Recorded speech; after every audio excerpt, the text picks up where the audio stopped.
Ah, manual lang ba yun pa? Hindi siya automatic? Automatic. Ah, automatic naman pala. Hindi ako sa manual eh. Nakakapagod ko yung manual, di ba, Sonny? Pero mas mabilis daw. Oh, hindi, tsaka mas mabilis daw, lalo na pag nasa, orangkada. Kasi ang automatic, matagal gumanon. Ah, ito pala si Joy. Nakapunta. Alis yung time ko eh. Okay. Ay, ingat sana ha, pag-drive. Bye-bye. See you again. At least meron na tayong see you. Ay, malaki rin pala yung sasakay ni Chona eh. Okay ka? Hindi. Pasok na anak ko.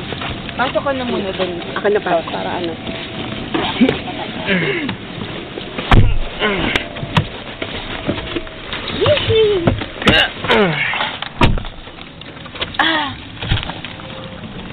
Puti pumunta talaga ako. Thank you, Chona.